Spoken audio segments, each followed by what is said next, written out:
Alô, alô, muito boa noite, sejam todos muito bem-vindos, boa noite meu amigo, boa noite minha amiga, esse é o seu, o meu, o nosso Good Night, quem tá aqui por trás dessa câmera é o Clécio, tudo bem Clécio? Pô Clécio, fala comigo aí Clécio, beleza? Isso aí, estamos ao vivo aqui no canal 527 da NET Recife e também estamos ao vivo simultaneamente em todas as nossas redes sociais, você pode acompanhar a gente aí ao vivo pelo Facebook, pelo Instagram, pelo YouTube e também pelo canal, pelo site do canal Good Pé. Hoje eu tenho a honra de receber aqui o professor Aldemir Teles, o Dema. Oi, tudo bom, Dema? Tudo bom. Obrigado tudo pela sua tranquilo. presença. Isso aí, vamos Eu sentando. que agradeço. Isso aí, vamos sentando. O Dema, para quem não sabe, que ele é conhecido no universo esportivo, né?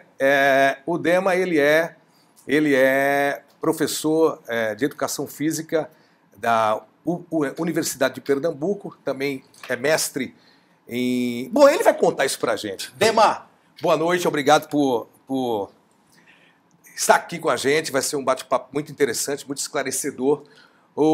Dema, em primeiro lugar, vamos falar um pouco de educação, vai. Para mim, o professor para mim, a profissão mais importante de todas, porque nenhuma outra profissão você consegue se formar se você não tiver um professor. Então, o professor é a profissão que ensina todas as outras.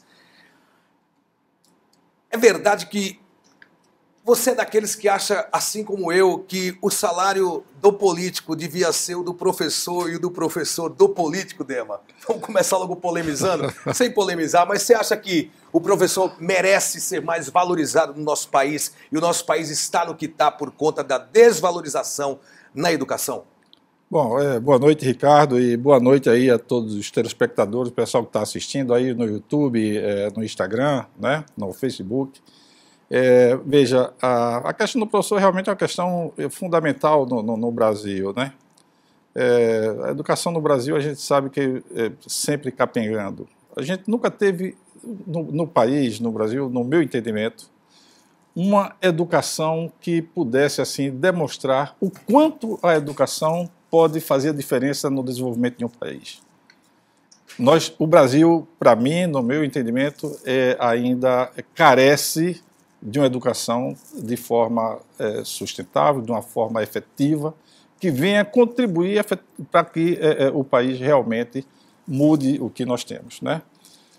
Quando você diz, será que essa ideia de que o professor devia ter o salário do político e o político do professor, essa ideia não é só sua, essa ideia é de todos os professores do Brasil, tá certo? Ou seja, então, a questão da valorização seria fundamental.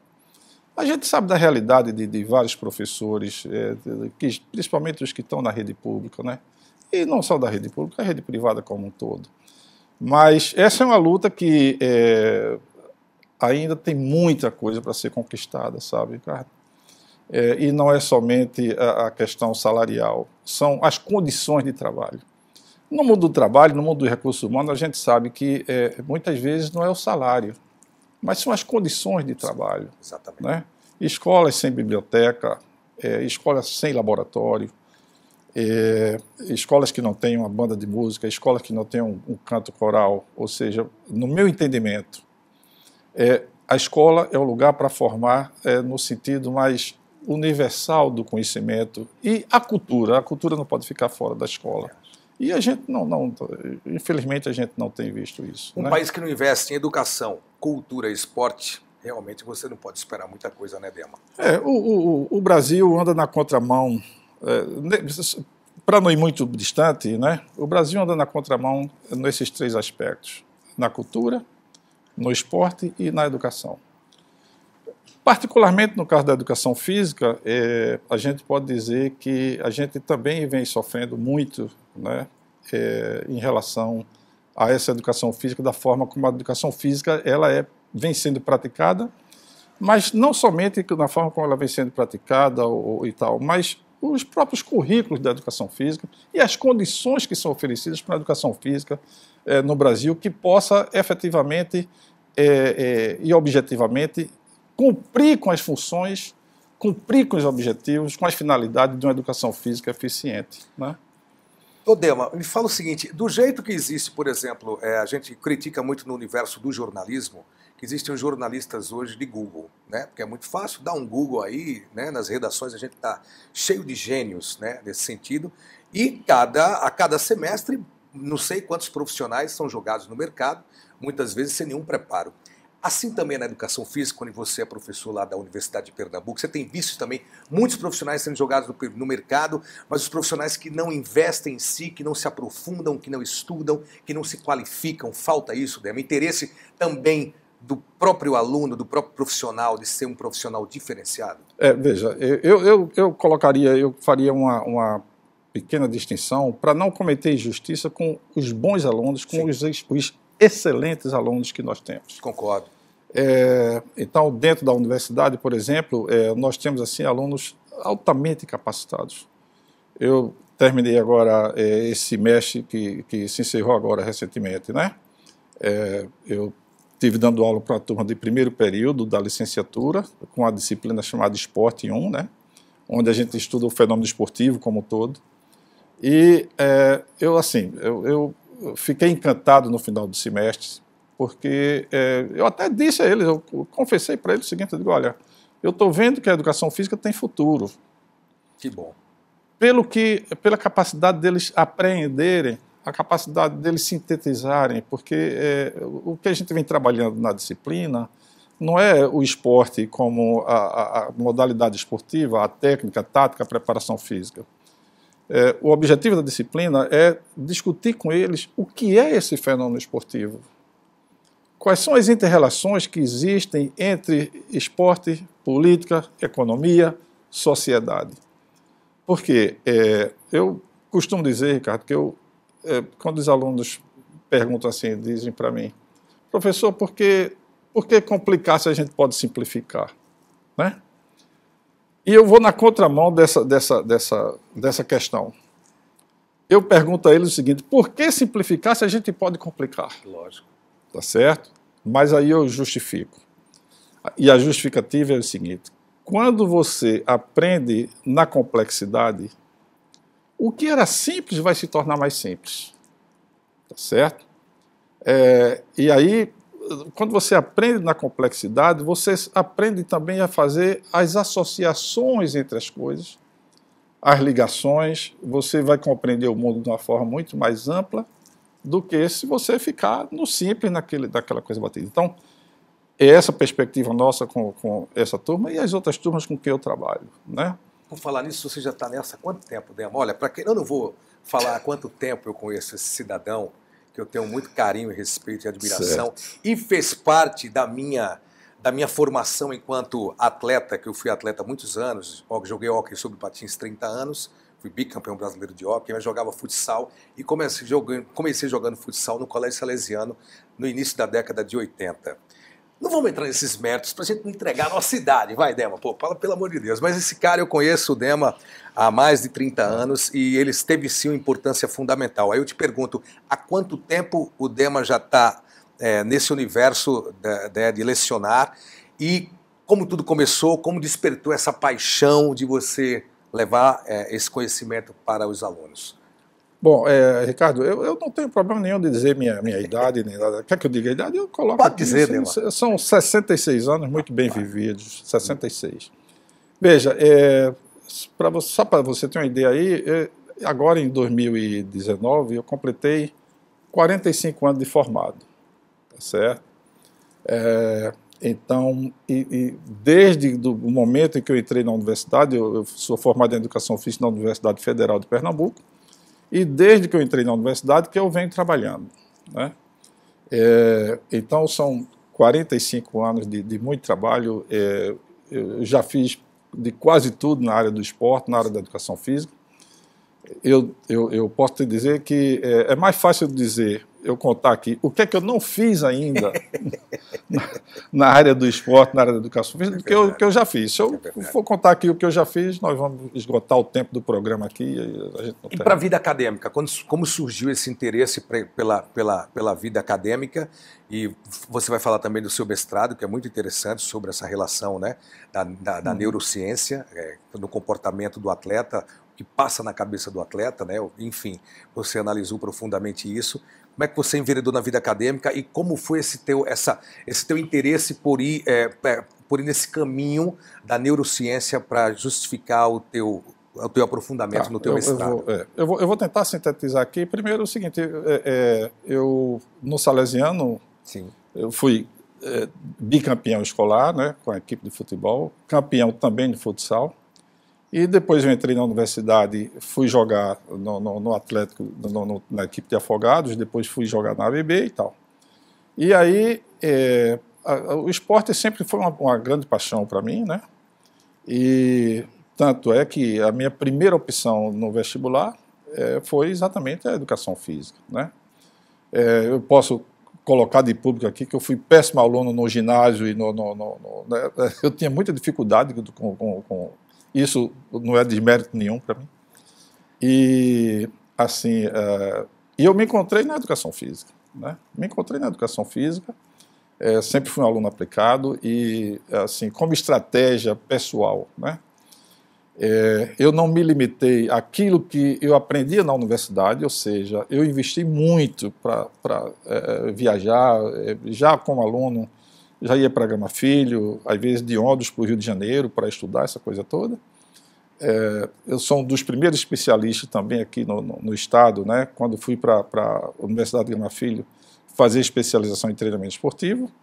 E aí, isso conciliando com o trabalho o tempo todo, no Salesiano, fui professor do Nóbrega também. E depois entrei na UPE, né? Fui para a UPE. Depois fiz concurso para o Colégio Militar, que depois fechou, fui transferido para o Instituto Federal. No Instituto Federal, hoje eu já estou aposentado do Instituto Federal há 10 anos, né? E, bom, e nesse período fui para a Alemanha, fui estudar na Alemanha, passei 6 meses estudando no Instituto de Fisiologia do Esporte, de Colônia, né? Que foi uma experiência fantástica para mim. E, mais recentemente, então, o mestrado na neurociência. Mais recentemente, que eu digo, início dos anos 2000, 2003, 2004.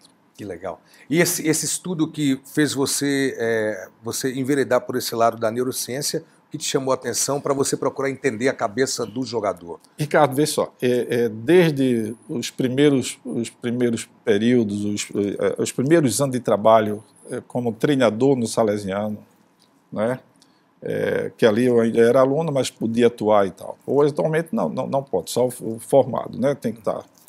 Mas desde os primeiros anos, que como treinador de futsal, como treinador de futebol, eu sempre tive uma curiosidade assim, que a gente às vezes não sabe de onde vem, de analisar essa questão da tática do jogo, né? E aí também investia nos cursos, investia na literatura, e eu comecei a estudar a literatura alemã, inclusive, do futebol, a literatura internacional. No Brasil se produz pouquíssimo na literatura do futebol. Ou seja, existem países com digamos assim, menos tradição no futebol que produzem uma literatura enorme. A Austrália, por exemplo, né, que não tem grande tradição no futebol e produz mais literatura do que no Brasil. Então, eu investi muito na literatura do futebol e o que me despertava muita atenção na literatura era a questão da tática, né? E aí, conversando com um amigo meu de infância, o Dr. Everton Botelho Sujei, que é psiquiatra, na academia conversando e eu discutindo, olha, mas o jogador pensa assim, o jogador pensa assado, a questão da tática, ele disse, você vai ter que ir para o mestrado, né? E aí fiz o mestrado estudando para estudar exatamente a cognição no jogo, um conhecimento que ainda é muito incipiente aqui no Brasil, ou seja, as pessoas discutem, falam muito de inteligência de jogo e tal, mas, assim, pelo menos no meu entendimento, a maioria dos treinadores, das pessoas que estão trabalhando na base, ainda não apreenderam como se faz isso, né? Pelo menos como se faz. Saber que existe, sabe, e como se faz isso, né? Legal, muito bom. Olha, eu quero mandar um abraço aqui, tem gente assistindo no Facebook, muito obrigado pela audiência de vocês, o Renan Dias, Ana Soares, Edmar Lira, estão tudo mandando abraço aqui pra gente, viu Dema? Se você quer participar, manda sugestões, manda pergunta aqui para o Dema, escolhamba a gente se você não estiver gostando do programa, eu tenho certeza que você vai estar gostando sim, que o papo está muito legal e vai ser muito esclarecedor, a gente vai conversar sobre mais coisas. Voz do Além, mensagem na tela, Ronaldo Lopes, mestre Dema, abração, olha aí, Dema, que legal. Olha só, Voz do Além, a gente está já perto de chamar o primeiro break, não? Pode chamar o primeiro break? Dema, a gente vai chamar o primeiro break, a gente já volta no segundo bloco para conversar mais sobre educação, esporte, cultura e várias outras coisas mais, ok? Não sai daí, hein? Não sai daí que você não vai se arrepender. Valeu, daqui a pouco a gente volta.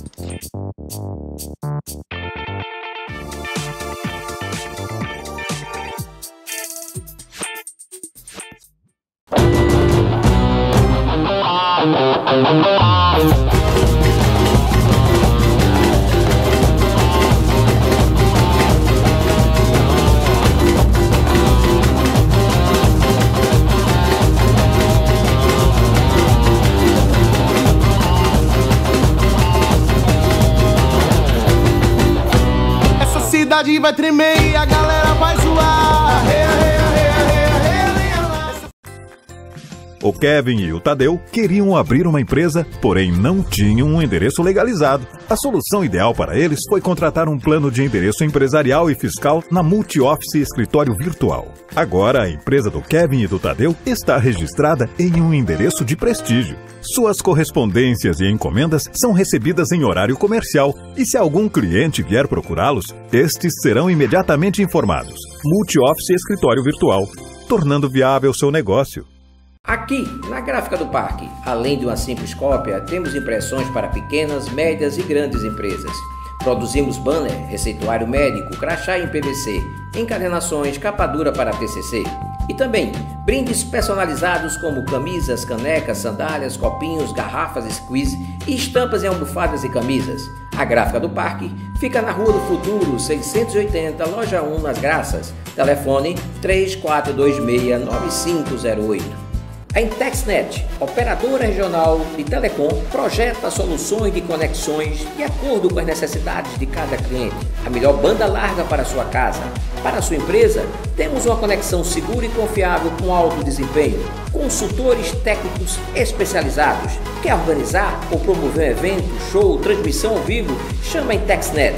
Na Estrada das Ubaias, número 20, sala 1004, telefone 3128-7676.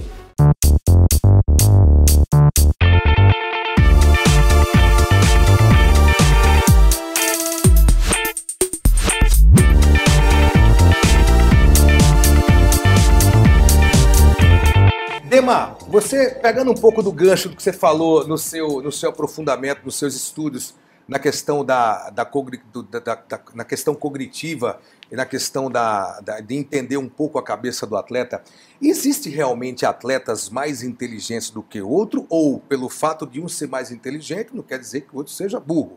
Não é isso que a gente está querendo dizer. Mas existe um atleta que ele tem uma leitura, ele tem uma velocidade de raciocínio e ele é um diferenciado, por exemplo, como o Pelé, como o próprio Neymar, que pode não ser muito inteligente, às vezes fora do campo, mas que é um cara, enquanto está em atividade ali, no momento que ele está jogando, esses caras têm uma leitura de jogo, uma velocidade de raciocínio muito grande, como um Zico, como um Sócrates, como vários outros cracassos aí, que a gente vai passar a noite toda falando que não acaba. Existe essa diferença, Dema? Você realmente consegue ver que existem atletas mais inteligentes, mais diferenciados? Ricardo, eu começaria assim, talvez até para ilustrar para o público aí que está nos assistindo. Primeiro, é preciso a gente rever, analisar o conceito de inteligência. Sim. Né? Quando a gente pergunta para as pessoas sobre o que é ser inteligente, dê o exemplo de uma pessoa inteligente. Né? Aí começa a citar algumas personalidades, por exemplo, da literatura. E aí você... Então, na realidade é o seguinte, confunde-se inteligência com erudição. Sim. Né? O sujeito inteligente é o sujeito erudito, é o cara que produz, que escreve, que é poeta, que não sei o que e tal. E o Gardner, o psicólogo americano, ele fala de inteligências múltiplas. Então, existe o cara que é inteligente, o escritor que é inteligente, para inteligência na área da literatura, das letras e tal. Existe a inteligência matemática, tá certo? Então, são vários tipos de inteligência. E, no caso do esporte, o Gardner, ele trata a inteligência para a prática do esporte como sinestésica corporal, tá certo? Então, essa inteligência sinestésica corporal. Então, primeiro, é preciso pensar que qual é o conceito hoje, o conceito raiz, básico de inteligência? Inteligência é a capacidade de resolver problemas dentro de um contexto útil, tá certo? Então, por exemplo, eu gosto de citar o mestre Vitalino. Então, o mestre Vitalino, ele ia lá no barro, tirava o barro, amassava, botava a água, não sei o quê, mistura, não sei o quê, e desenha figuras humanas, tá certo? Então, a partir do barro, esse cara desenha figuras humanas, e mestre Vitalino, se você viajar ao mundo, qualquer lugar do país do mundo, você vai encontrar pessoas que têm obra de mestre Vitalino. Então, o cara do barro, ele constrói uma estrutura ali, uma figura humana com barro, que lhe deixa encantado, tá certo? Então, inteligência é essa capacidade de resolução de problemas dentro de um contexto útil, né? E no futebol, ou no esporte de uma maneira geral, isso não é diferente. Isso não é diferente. Então, Pelé é um sujeito inteligente, Neymar é um sujeito inteligente, dentro do contexto da ação dele. O Michael Jordan é um sujeito inteligente, né? E só para ilustrar um pouco aqui, para o público, para nós aqui, é o seguinte: existe um lance de uma partida de Pelé, na Copa de 70, Brasil-Uruguai. O Brasil ganhou esse jogo por 3-1, né? Então tem um lance em que Rivelino, ou foi Gerson, que lança uma bola em diagonal para frente da área, e Pelé corre na outra diagonal para encontrar a bola. O Mazurkiewicz, goleiro do Uruguai, pensando em abafar a bola antes da chegada de Pelé, e aí o que é que Pelé faz? Pelé passa por cima da bola e vai pegar a bola do outro lado e perdeu o gol. Ou seja, a bola saiu junto do poste do lado direito do Mazurkiewicz, né? Eu costumo dizer que foi o mais belo gol perdido da história do futebol. Esse é aquele que ele tenta dar de cobertura também, que aquele na mesma Copa de 70. Né? Mas o da cobertura foi a percepção dele, sim, né? Sim, mas esse aí foi... esse foi fantástico.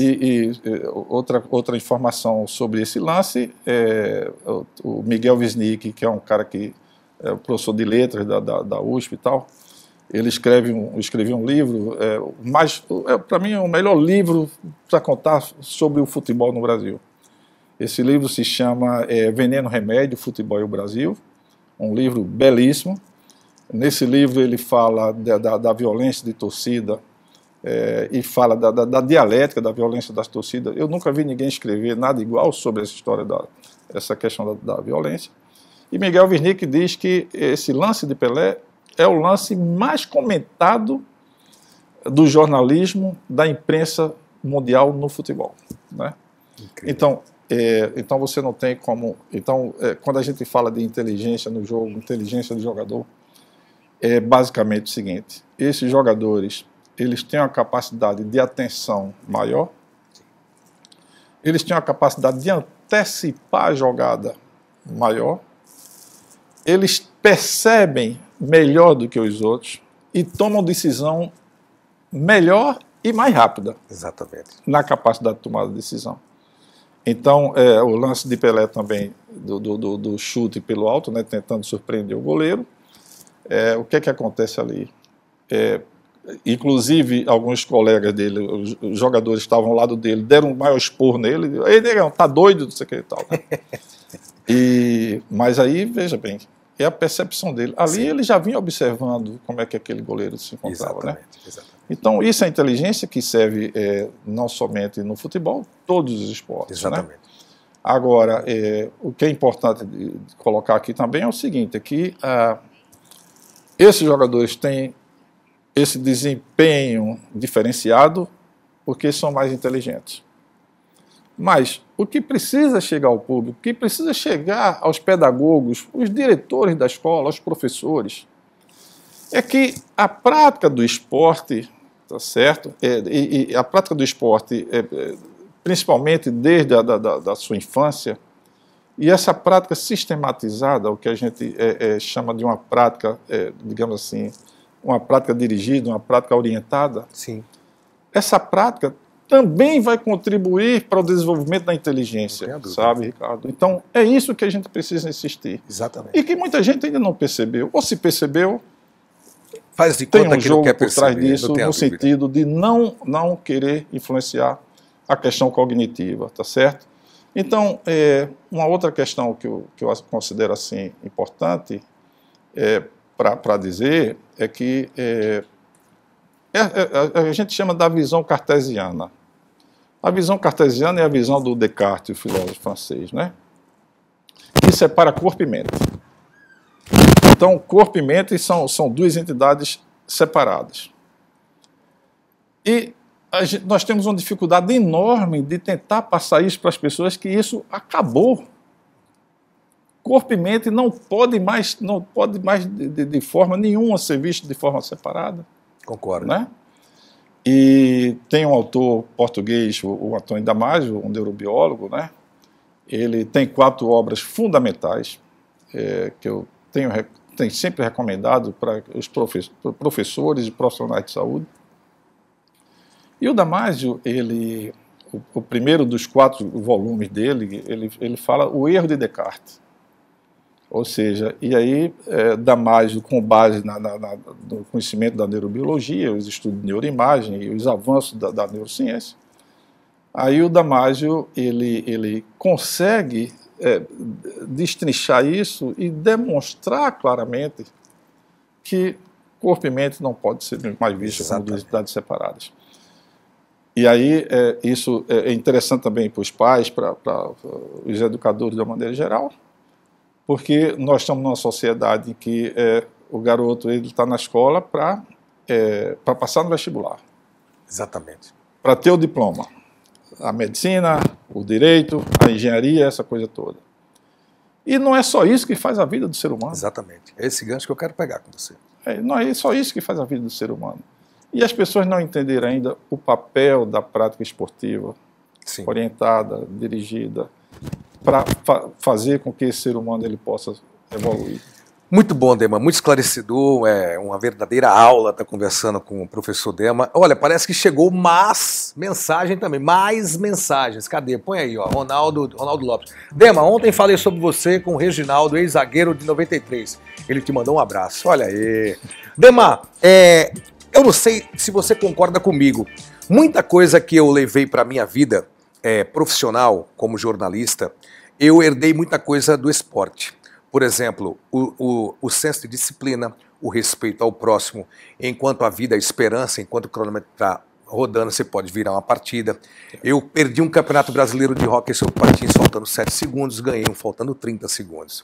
E esse respeito, essa coisa da interatividade, o respeito ao próximo, trabalhar em equipe, saber que ninguém pode fazer nada só, ninguém constrói nada só, até que eu sempre falo aqui que atrás das câmeras tem um Clécio, tem a galera da retaguarda que está aqui, a voz do além, Priscila, Cleiton, Tayana, Davidson, todo mundo que está aqui na retaguarda que as pessoas não verem e que tem uma importância fundamental. Todas as vezes eu falo isso, não estou fazendo média para ninguém.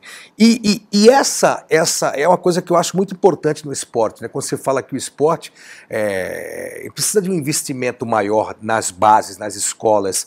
Aí eu te pergunto, o esporte brasileiro, nas suas bases, nos colégios, como a gente tinha na nossa época, que eu fui teu aluno, os Jogos Escolares de Pernambuco, faziam grandes atletas para os clubes. Eu lembro que a gente saía do futsal do Salesiano, a equipe base do Náutico era do Salesiano, quer dizer, o filho de Bita, ex-campeão, Guilherme, irmão do Otto, cantor, que hoje é um grande profissional da educação física também, Guilherme, e tantos outros, Zé Ari, e aí vai, né? O esporte brasileiro, nas bases, no colégio, ele está com a contusão crônica, fazendo esse trocadilho? Veja, você fala sobre a importância do esporte na escola, né? Bom, é o seguinte, Da formação do homem, né? Também do cidadão. A formação do homem.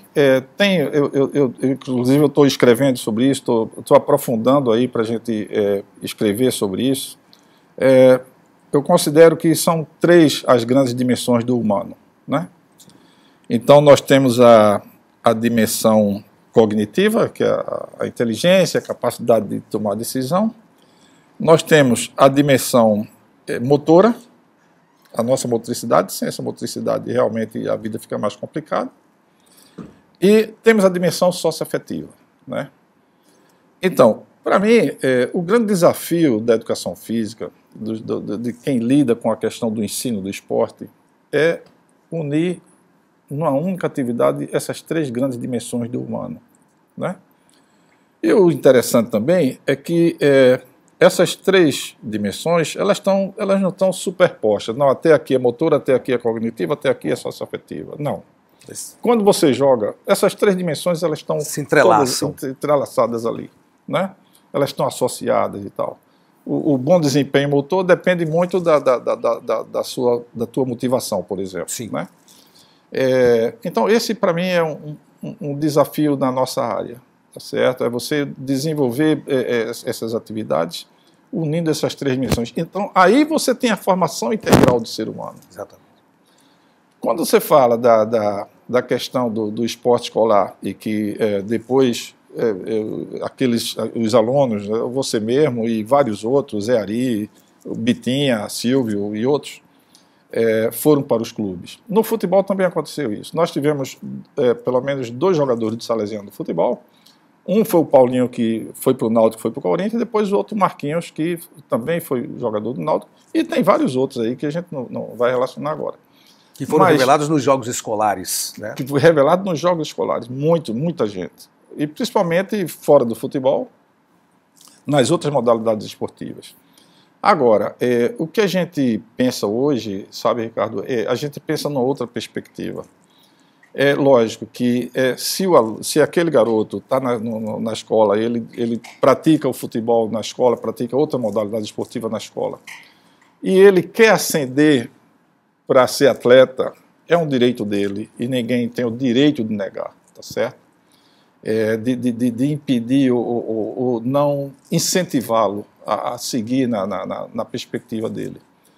Agora, o que a gente vive, o que a gente sempre coloca é o seguinte, é que a prática do esporte na escola, ela não pode ser apenas na visão da formação do atleta. Eu chamo a atenção, por exemplo, aqui em Pernambuco, eu fui secretário executivo de esporte em Pernambuco, e várias vezes a gente tentou, junto à Secretaria de Educação, fazer um grande projeto para motivar, para, digamos assim, dinamizar o esporte escolar, né? Mas não foi tarefa fácil, não tem sido fácil, e isso não avançou, até agora não avançou. Agora, por quê? Aí vem os críticos dizer que porque o esporte na escola, o esporte é excludente, o esporte é rendimento, o esporte é isso e aquilo outro, né? Essa é a crítica que vem surgindo no Brasil desde os anos 1980, que essa crítica está aí nas escolas, na formação de professor, essa coisa toda. Só que a perspectiva nunca exatamente foi essa. Ou seja, a escola como um local para formar atleta olímpico, né? A escola e o esporte na escola é o local para formar pessoas, para formar cidadãos e fazer com que eles se desenvolvam da forma mais integral. Porque tem outro aspecto aí, além da questão motora, da questão cognitiva, da questão socioafetiva, que é a questão dos valores. Sim. A questão dos valores. Então, dentro da nossa área, a gente pode trabalhar essa questão dos valores de forma muito efetiva. Muito legal. O que são esses valores? O esporte, a gente sabe que existem os momentos de atrito, as 2 equipes ou os 2 atletas eles querem vencer, né? Mas eles têm que usar caminhos adequados para buscar a vitória. Caminhos éticos, né? A questão da ética, né? A questão do fair play. Sim. E então, esses atritos, ou essas pequenas contradições que existem, ou esses pequenos conflitos, na realidade, são meios de você educar a partir dali. Exatamente. Certo? Muito bom, muito bom. São meios para você educar a partir dali, mas isso não tem sido compreendido como a forma como deveria ser. Se você pegar a carta olímpica, existe a carta olímpica com todas essas... Eu quero pegar esse gancho, carta olímpica, e vamos falar de Olimpíada também, que é muito interessante, que a gente está perto da Olimpíada, a gente está chegando para mais um break. Eu quero, a voz do além, quem mandou um abraço para a gente? Hugo e Manu, é isso? Hugo e Manu, um abraço, mais gente participando aqui, ó. Muito bom o papo, parabéns, Agude, programação genuinamente pernambucana e de qualidade. Muito obrigado, obrigado. A gente vai para mais um break, aliás, e a gente volta para falar um pouco de Olimpíada, legado, esporte, educação e mais com esse super professor aqui, Dema. Daqui a pouco a gente volta. Não sai daí, hein? E participa.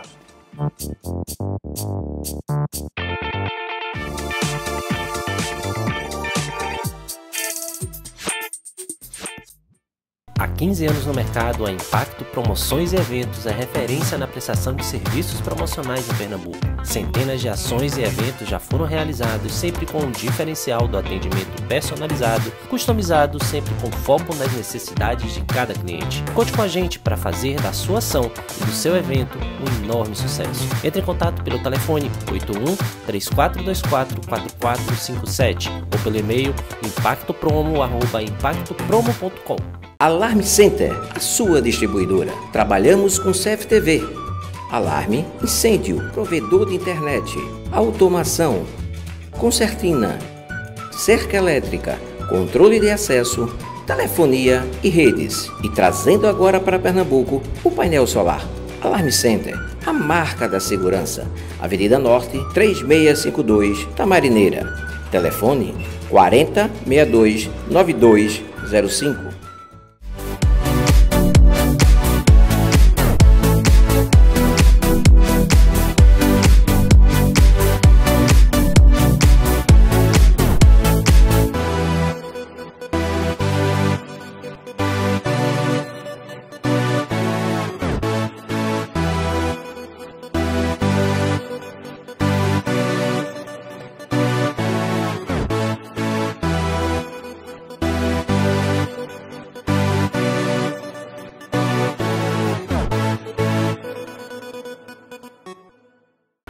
A Pleno Empreendimentos, atuando há 7 anos no mercado, conta com a equipe técnica altamente qualificada para atender exatamente o que a sua empresa precisa. Nossa empresa está pronta para entender os seus desafios de negócios e encontrar as melhores soluções de tecnologia da informação para você. Seja Pleno, consulte nossas condições imperdíveis pelo telefone 819-9604-3391 ou pelo e-mail contato@plenoempreendimentos.com.br. Nós somos a TVI, uma empresa genuinamente pernambucana que há mais de 15 anos realiza transmissões gravadas e ao vivo de inúmeros eventos nacionais e internacionais. A TVI está sempre com você nos melhores e maiores canais de televisão do Brasil e você também pode fazer parte disso. Estamos à sua disposição para criar e realizar sonhos, projetos e transmissões. Estamos prontos para qualquer desafio. Essa é a nossa missão. Entre em contato pelo telefone 81996651717 ou pelo e-mail central@tviproduções.com.br e leve essa experiência fantástica para o seu público e para a sua audiência.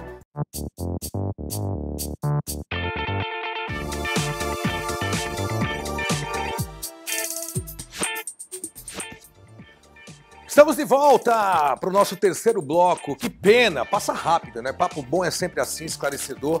Estamos aqui com o meu amigo e professor Aldemir Teles Odema, professor do curso de Educação Física da Universidade de Pernambuco. A gente estava falando sobre a importância dos jogos escolares. Dema, está faltando maior valorização na questão do tempo dedicado à prática da educação física nas escolas? A gente estava conversando isso no intervalo. Bom, realmente, Ricardo, primeiro é que existe a lei da obrigatoriedade da educação física, mas essa lei ela não define exatamente qual a carga horária mínima para a educação física. E, assim, na contramão do que ocorre no Brasil, na Finlândia, recentemente, as aulas de educação física passaram a ser diárias, obrigatórias e diárias. O ministro da Educação de Portugal, recentemente, deu uma entrevista reformulando toda a parte da educação física, que lá eles chamam da motricidade. E o ministro, esse ministro português, ele disse uma coisa interessante, ele disse, olha, vamos reformular tudo isso aqui, porque a criança portuguesa já não sabe fazer uma cambalhota. Né? E, além dessa questão, a gente sabe do risco que está correndo as novas gerações em relação, por exemplo, ao hábito, alguns até vícios, dependência dos jogos eletrônicos, dependência do computador. Né? Muito sério isso. E aí eu estava lendo uma estatística hoje mostrando o seguinte, que por semana, uma criança, garotos, um estudo que foi feito, de 13 a 17 anos, esses garotos, em 7 dias da semana, eles passam pelo menos 30 horas na frente do computador com jogos eletrônicos. Eu fiz uma conta em algum momento aí para dizer o seguinte, que para cada 4 anos de vida, 1 ano é gasto na frente do computador, né? Com jogos eletrônicos. E os governos não atentaram ainda para isso. O governo inglês fez agora, né? Ou seja, abriu clínica especializada para atender crianças dependentes dos jogos eletrônicos, né? Então, o que acontece com a educação física? Primeiro, instalações esportivas. Vamos chamar de instalações esportivas quadras descobertas com a trave e 2 barras, 2 traves para o voleibol, para colocar a rede. No Brasil, cerca de 60% das escolas públicas não tem uma quadra para a prática de esporte, para a prática da atividade física. Né? Mais simples. Eu estou colocando uma quadra. Sim. Uma quadra. Se a gente pode chamar isso de instalação esportiva, vamos falar numa quadra. Tá bom. Tá certo? Ou seja, nem uma quadra tem. Absurdo. A outra coisa que me estranha bastante e que a gente às vezes provoca para o debate, mas me parece que não tem quem queira debater sobre isso, que os dados também são relativamente recentes, mostrando que cerca de 70% das aulas de educação física são aulas teóricas. Quer dizer, então defende-se aí uma cultura corporal, uma cultura de movimento, né? Mas que movimento é esse? Ou seja, é a velha e tradicional visão dicotômica e cartesiana de corpo e mente, que acha que para trabalhar a mente, o aluno, na aula de educação física, tem que sentar numa sala, pegar um caderno e estudar as regras do voleibol. É isso que vem acontecendo, quer dizer, e é preciso dizer isso, é preciso colocar isso diretamente para o público. É preciso que os educadores estejam ouvindo isso, é preciso que os diretores das escolas estejam ouvindo isso também, os pedagogos estejam ouvindo isso. Ou seja, vamos debater essa questão, né? Mas o tempo do aluno, o tempo da criança tem que ser para se preparar para o vestibular, fazer um bom vestibular, para obter um diploma. Essa é uma questão que precisa ser resolvida, né? Que absurdo, né, Dema? Que números alarmantes aí sobre essa história aí da tecnologia hoje, que está muito, né? Todo mundo hoje, acredito que a internet veio para somar muito, né? Ainda mais os smartphones, mas ao mesmo tempo há um número alarmante aí em relação a isso, né, Dema? Dema, vamos falar agora de Olimpíada. A gente está agora acontecendo um Pan-Americano em Lima, no Peru, né? E existiu algum legado olímpico para o Brasil, na sua opinião? Ou de legado só existiu o delegado de polícia, porque teve muito superfaturamento, quer dizer, de legado a delegado, né? Porque foi muito roubo e você estava conversando comigo nos bastidores que houve um retrocesso, que o esporte de a gente corre um sério risco, né? E a gente estava falando aqui, eu e o professor Dema, que o cara se tornar um atleta olímpico hoje no Brasil, com as condições que são dadas, ele já é um medalhista campeão, independente do resultado dele lá na hora. Porque eu uma vez entrevistando o Vanderlei Cordeiro de Lima, maratonista que foi agarrado na Olimpíada de Barcelona, não sei qual foi a Olimpíada, não lembro agora, não me recordo, e ele dizendo o seguinte: poxa, para eu ter o resultado eu preciso de infraestrutura básica, mas como é que eu vou ter infraestrutura? Eu não tenho infraestrutura, eu não consigo resultado. Para eu ter o patrocínio, eu preciso do resultado.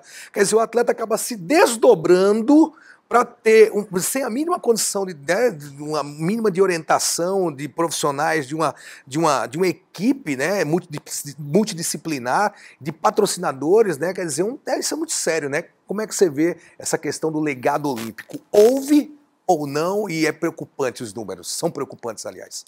Bom, Ricardo, essa questão do legado, eu fiz uma previsão, eu não tenho bola de cristal, mas eu fiz uma previsão. Quando o Brasil conquistou o direito de sediar a Olimpíada, isso ocorreu em 2008, né? Porque normalmente a sede é escolhida cerca de 8 anos, 9 anos antes de cada Olimpíada. E eu escrevi um artigo para o Diário de Pernambuco com o título do seguinte: Tarefas para o Brasil Olímpico.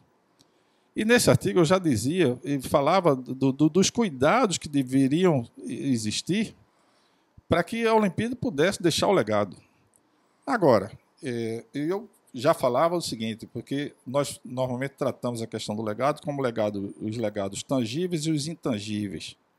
Os legados tangíveis é o ginásio novo que foi construído, né?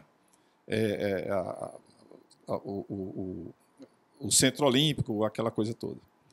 Os legados intangíveis são os legados sociais. São os legados, por exemplo, do que ocorreu em Londres. Londres fez um trabalho belíssimo, os ingleses fizeram um trabalho belíssimo e vários estudos foram realizados após a Olimpíada de Londres, 2012, mostraram que a população londrina, especialmente ali na cidade, aumentou a quantidade de pessoas praticando atividade física. Certo? O Centro Olímpico lá de Londres se transformou lá no espaço social, no espaço de residência, de tudo. Bom, então, o legado tangível, o legado intangível. O Brasil a Olimpíada no Brasil não deixou nem os tangíveis nem os intangíveis. Absurdo.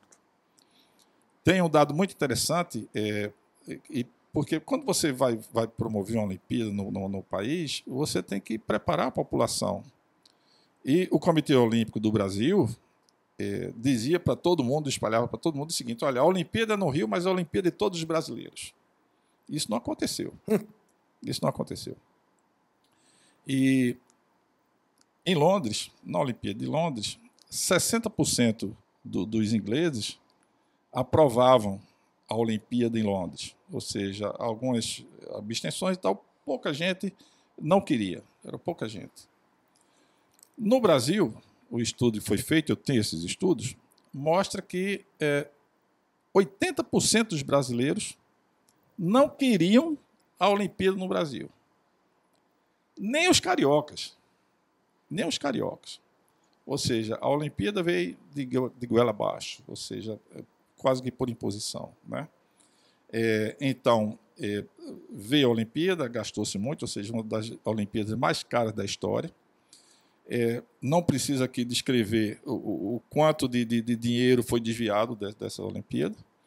Mais recentemente, um empresário no Rio de Janeiro foi preso e denunciou e delatou e confessou que usou dinheiro para comprar o voto de entidades internacionais de outros comitês olímpicos para que a Olimpíada viesse para o Brasil, coisas que já se desconfiava, né?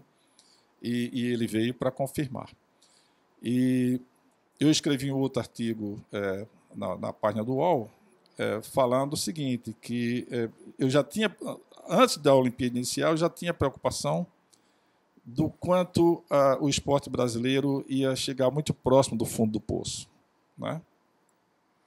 Muito investimento, mas investimento muito mais por razões políticas, ou seja, para valorizar o governo da época, né? Para valorizar o governo, para elevar o nome do país, para dizer que o país tinha dinheiro para gastar. E eu já via que, passada a Olimpíada, que os recursos e os legados eles não existiriam, né? O Comitê Olímpico do Brasil, 500 dias antes do início da Olimpíada, um dos dirigentes dele, o supervisor, o Marcos Vinícius Freire, disse que chamou toda a imprensa para dizer que a meta do Brasil era ficar entre os 10 primeiros. E saiu a matéria e tal, e aquela festa no Brasil inteiro vai ficar entre os 10 primeiros. 3, 4 dias depois, eu publiquei um artigo no UOL dizendo que o Brasil não ia ficar entre os 10 primeiros e por que o Brasil não ia ser um dos 10 primeiros. Né? Isso com cálculo, tem gráfico, tem tudo. Tem gráfico, tem tudo. O Brasil ficou entre os 10 primeiros só se for em nível de corrupção, né, meu amigo? O Brasil não ia ficar em 10º lugar e tal. Né? Então, infelizmente, isso está acontecendo. Existem pessoas preocupadas no Brasil hoje da área do esporte, a Leila do voleibol e muito mais gente aí querendo mudar a história do esporte no Brasil. O fim do Ministério do Esporte foi uma outra pancada, tá certo? E virou uma secretaria, né, dentro do Ministério lá da Cidadania. E o que é engraçado também é o seguinte, é que até agora são 7 meses do novo governo Bolsonaro e a gente não sabe como é que vai ficar o esporte nacional. Antes ainda no governo de Temer, aconteceu o seguinte, de surgir uma proposta, essa proposta é antiga, de criar um sistema nacional do esporte, tipo um SUS do esporte, né? Um sistema nacional que definia, então, quais são os deveres do município, do Estado, da nação e tal, e tal. Esse projeto está parado, né? E eu conversei com alguém, um deputado aqui de Pernambuco, deputado federal, que é da bancada da bola. Você sabe que no Congresso são pelo menos 3 bancadas BBB. A bola, a bala e a Bíblia. Né? Concordo. São pelo menos 3 bancadas aí muito poderosas. E aí é o seguinte, eu conversei com esse deputado, perguntando a ele, olha, e como é que fica o esporte nacional? Olha, enquanto não mudar a Lei Pelé, no artigo que tem lá, que fala sobre a transferência do jogador, não muda nada. Ou seja, é uma pessoa ligada à bancada da bola. E o que eu percebi, Ricardo, eu insisti na pergunta, insisti na questão, e ele só dizia isso. Então, me parece que a bancada da bola está travando qualquer possibilidade de mudança no esporte brasileiro, porque eu disse a ele que o esporte brasileiro não era só futebol. Mas ele insistiu, olha, enquanto não mudar a Lei Pelé, não muda nada. É isso aí. Parece que chegou mais mensagens pra gente aí. Bota aqui na tela, Eduardo Cavalcante Neves, sensacional, professor Dema, um forte abraço da turma do Salesiano, olha aí, 85. Não, querido, grande professor Dema, Eduardo Neves Cracá, forte abraço da turma do Salesiano do 85. Eduardo Neves esteve aqui com a gente também. Acesse nossas redes sociais, acompanhe aí, ó, pelo canal Goodpé Comunicação e canal Goodpé no Instagram. Dema, para finalizar, a gente já perto do final, infelizmente, eu queria que, pegando o gancho do Esporte é Vida, Esporte é Saúde, tem um projeto muito interessante feito agora no Hospital Português, queria falar sobre ele rapidamente, que a gente está chegando no nosso final, mas, por favor, fala quando vai estrear esse projeto, que consiste esse projeto. Bom, o Hospital Português é o Hospital Centenário e que, mais uma vez, pioneiro em determinados, em vários aspectos, né? Então, o Hospital Português agora criou um grupo de cardiologia esportiva. Esse grupo já tem a estrutura, a inauguração vai ocorrer dia 8 de agosto agora, com a equipe competente de profissionais da cardiologia, e me convidaram para participar do grupo, e a perspectiva é fazer a cardiologia clínica, de uma maneira geral, mas também voltada especialmente para a questão da cardiologia esportiva, e essa cardiologia esportiva no sentido da prevenção, da promoção da saúde e também da reabilitação. A gente sabe do papel do exercício, não somente na prevenção, na promoção da saúde, mas aquilo como nós tratamos o exercício como o tratamento coadjuvante nas várias doenças. Isso vai ser quando, Dema? Agora eles vão inaugurar isso quando? Dia 8 de agosto, 19 horas. Então vocês anotem aí, 8 de agosto. Dema, a gente está no nosso último minuto, parece que voou, né? Eu sempre falo assim, estamos chegando no final. Olha, eu espero que tenha sido bastante esclarecedor para você que está em casa, que acompanhou a gente. Obrigado você que participou, obrigado pelas mensagens. Espero que você tenham gostado. Quem gostou, depois compartilha aí, vai estar nas nossas redes sociais, no YouTube. Compartilha com os amigos. Quem não gostou, compartilha com os inimigos. Aí não é problema meu, eu tô brincando. Na verdade, Dema, foi muito bom o nosso papo. Espero que você tenha gostado. Foi bom para você?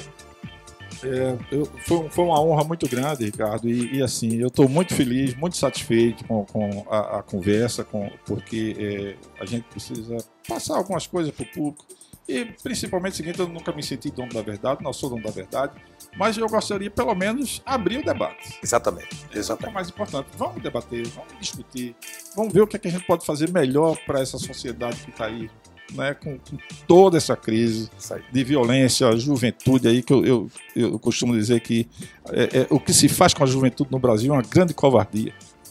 É isso aí. Tá dado o recado. Obrigado por vocês participarem. Obrigado, professor Aldemir Teles. Foi um prazer, uma honra receber vocês. Muito boa noite. Esse é o nosso Good Night. A gente fica por aqui e até amanhã, que amanhã tem mais. Um grande beijo. Valeu, pessoal. Valeu, Dema.